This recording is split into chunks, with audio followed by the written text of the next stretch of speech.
السلام عليكم ورحمة الله وبركاته. اللهم صل وسلم وبارك على سيدنا محمد وعلى آله وصحبه أجمعين. ازيكم يا حبايب، عاملين ايه؟ يا رب تكونوا بخير. النهاردة هنعمل مع بعض صينية بطاطس بالوراك وشوية رز مفلفلين وشوية سلطة. على القد يعني، ده غدوة بسيطة وسهلة جدا، ما بتاخدش وقت ولا غلبة.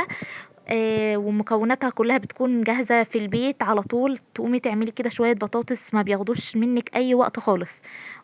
في الآخر بتتغدي غدوة كويسة جدا، وطعمها جميل وبرضه بتكون مقبولة. قبل بس ما نبدأ في الطريقة في الفيديو بتاعنا، يا ريت سبسكرايب للقناة وتفعيل زر الجرس وتعليق زيكم كده حلو يا قمرات. هنا بقى انا كنت جايبه 3 وراك يا دوبك، بس كده على القد، انا مش بجيب كتير، انا هو بس على قد الغدوه. تمام. جبت 3 وراك كده حلوين، هنضفهم طبعا كويس جدا من اي حاجه فيهم، من اي زفاره فيهم، من اي حاجه زايده، من ريش، من اي حاجه طبعا موجوده. انضفهم كويس، بس ما كنتش عارفه اعمل عشان بصور بالايد التانية. هنضف كويس جدا، وطبعا مجهزه لهم ميه النقع. ميه النقع زي ما انتوا عارفين ان انا بحط ميه النقع بتاعتي، بحط ميه وملح وخل وسكر وليمون وطماطمايه ممكن متقطعه. السكر بيشيل طبعا الدم والحاجات الزايدة دي كلها، حتى من قلب الفرخة او من قلب الوراك نفسها من جوه. يعني انت ساعات لما بتفتحي الفرخة كده تلاقي في العظم من جوه كده دم. لا، ده بيشيلها خالص. بتزودي شوية سكر في المية بتاعت نقع الفراخ، وتسيبيهم كده منقوعين شوية حلوين. يعني ما تستعجليش عليهم، تسيبيهم كده منقوعين شويه حلوين، هيشيلوا اي زفاره. والطماطم برضو بتساعد ان هي تشيل الزفاره من الفراخ، ما تخليش اي زفاره فيهم خالص. كده تمام. انا كنت غسلت الوراك بتاعتي، بصي هي انا نضفتها كويس برضو، يعني انا انضفها كويس جدا وبرضو بنقعها. هما كانوا 3 وراك. تمام كده. انا بقى هنا كنت مجهزه الميه، جهزت الميه ليمون وطماطم وملح وسكر وخل وميه. دي كده ميه النقع، انا بحطهم في ميه النقع دي شويه بس. طبعا لما تحطي الملح والسكر تدوبيهم، يعني مش تحطيهم وتحطي فوقيهم الفراخ بس، لا، تدوبي كل الحاجات اللي انت حطيتيها دي في قلب بعض، وتحطي بعد كده الوراك وتسيبيها شويه. هنا انا هسيبها شويه لحد ما اجهز بقى حاجات البطاطس والحاجات دي كلها. انا هنا كنت هعمل لهم بس شويه تتبيله، تتبيله الفراخ، فما كنتش عايزه كتير، انا بس كنت عايزه طماطمايه وبصلايه وقرنين فلفل رومي. هعملهم في الكبه لاني انا بحب اتبل الفراخ. كده انا حطيتهم تمام في الكبه. هفرمهم وهحطهم ارجعهم تاني في نفس الطبق. اي حاجه حتى لو في وراك، انا بحب اتبل الوراك، وبحب اتبل الفراخ المشويه والحاجات دي كلها. الفراخ عامة بحب اتبلها، بتكون ليها طعم بصراحة حلو، احسن من ان انت تسلقيها وتحمريها. خلاص بقى، الطريقة ديت الواحد شبع منها بصراحة يعني. انا مش بقول وحشة، بس هي يعني الاختلاف، إن التغيير في الاكل بيفضل ان انت تغيري في الاكل كل شوية. كل شوية تعملي حاجة شكل يكون في نفس كده للاكل. كده انا تمام، نقلتهم في طبق. هحط التوابل بتاعتي، ملح وكمون وفلفل وبهارات وكزبره. البهارات ديت بهارات فراخ. تمام. وفي كيس مرقه، زي كيس المرقه كده، طالع فيه 11 بهار. بابريكا، في سوري، انا هنا حطيت شويه بابريكا. الكيس اللي عامل زي كيس المرقه الفوريه كده، بيكون في كيس طالع فيه 11 بهار. بيكون متطعم بقى جوز الطيب وقرفة وحبهان والحاجات دي، برضو لو جبتيها وحطيتيها بيدي طعم جميل جدا للفراخ بتاعتك. وهنا حطيت شوية ليمون وهقلبهم كويس جدا مع بعض.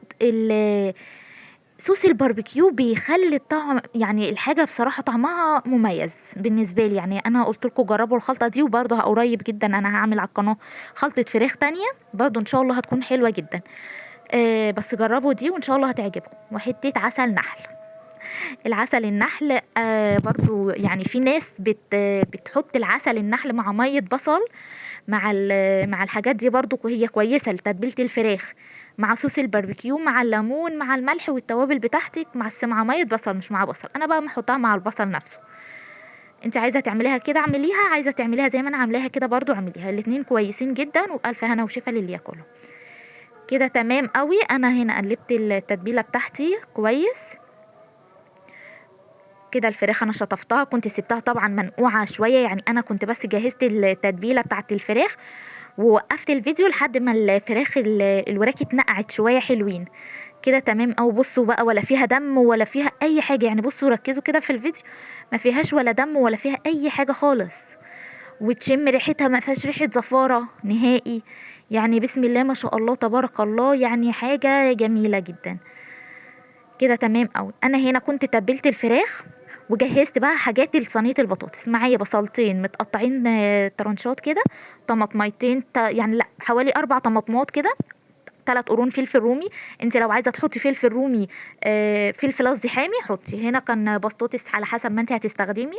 البهارات بتاعتي برضو ملح وكمون وفلفل وكزبره ومكعب مرقه، مكعب مرق الدجاج العادي شوربه. وهنا كانوا كاتشب او طماطم، يعني عايزه تحطي شويه كاتشب حطي، عايزه تحطي طماطم حطي. الاتنين كويسين جدا فوق الصلصه، فوق ان انت حاطه طماطم. وهنا معلقتين ليمون. هنا هجهز التتبيله بتاعه هجهز الحشو، يعني الحاجه البصل والطماطم كله هحطه على بعضه واتبله. انا بحط كله فوق بعضه، يعني انا مش بحمر البطاطس، مش بدبلها كده على النار تدبل واحط الطماطم معصوره، لا انا بحب احط كل حاجه زي كده، الطماطم متقطعه والبصل سوري والفلفل والحاجه بتاعتي كلها احطها زي كده في طبق. تمام. انا دينا حطيت البصل والطماطم والفلفل، انت زي ما قلت لك لو عايزه تحطي فلفل حامي حطي. والبهارات بتاعتي زي ما اتفقنا ملح وكمون وكزبره وفلفل اسمر ومكعب مرقه. هنا شويه طماطم او شويه كاتشب فوق الصلصه، فوق الطماطم اللي انت مقطعاها. هنا كنت بس ايه، بدل ما يفيض منها حطيت الليمون عليها ونزلتهم كلهم مع بعض. حوالي ليمونه كده او نص ليمونه، يعني زي ما انت عايزه، ليمونه نص انما مش اكتر من كده. هقلبهم بقى كويس جدا في بعض، كويس جدا.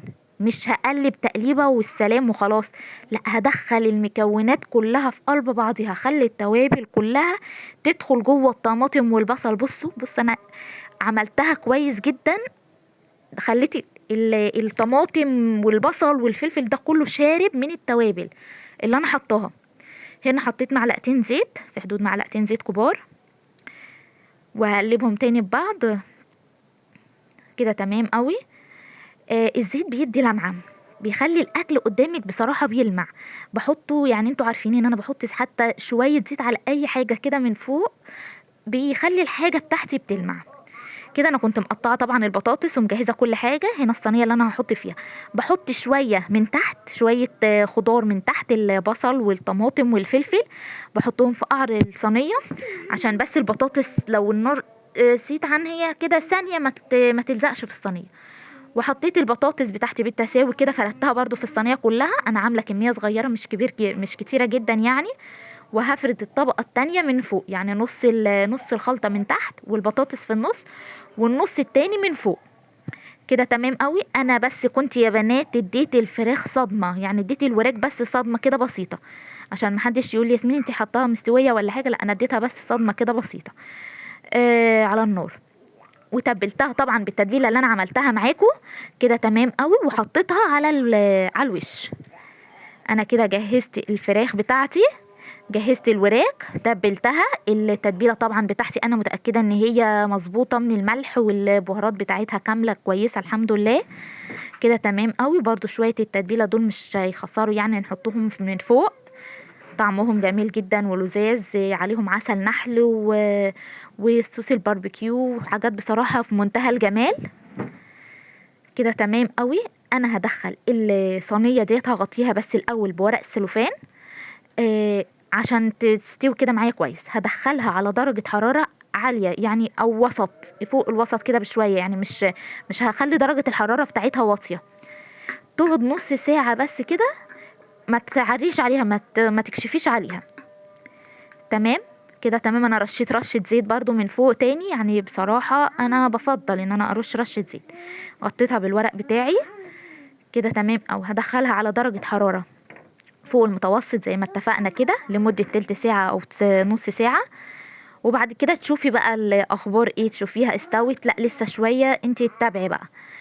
هنا كنت هعمل شوية رز حطيت المادة الدهنية بتاعت الزيت او السمنة، او ممكن تحطي شوية زيت وحتة سمنة. انا برضه اهو حطيت حتة سمنة، وحطيت الشعرية. كده تمام، انا حطيت الشعرية وحطيت السمنة.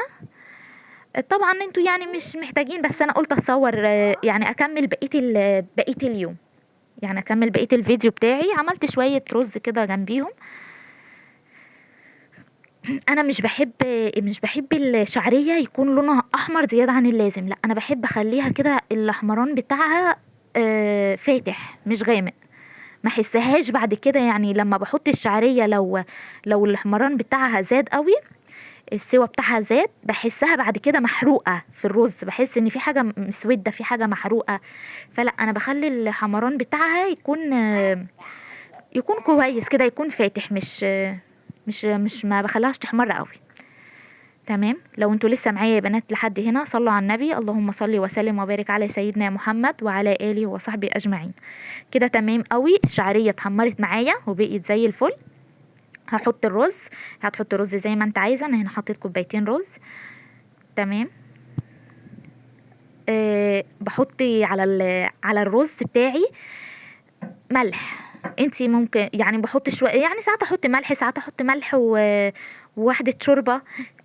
اللي عايزه تحطيه بقى حطيه. هنا هحط بقى حطيت كده الرز، هشوحهم كويس جدا، اخلي الرز ياخد كله الماده الدهنيه اللي انا كنت حطاها، يتشمع كله بالماده الدهنيه. تمام. كده تمام قوي اهو. بص الرز انا خليته يتشمع كويس جدا بالماده الدهنيه. ما مش اول ما احط الرز على الشعريه اروح مزوداه بالميه على طول، لا بسيب كده بشوحه على نار هاديه كده شويه الاول، لحد ما عشان الرز بتاعك يطلع مفلفل كده وحلو. كده تمام قوي.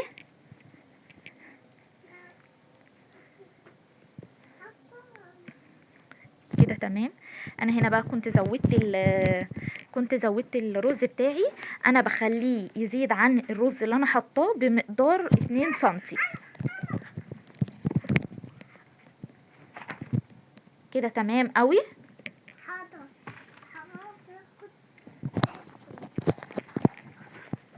هنا انا بدهن الغطا بتاعي زيت، بدهن الغطا زيت عشان الغطا ما يبقعش، يعني ما يكونش فيه بقع كده بنيه.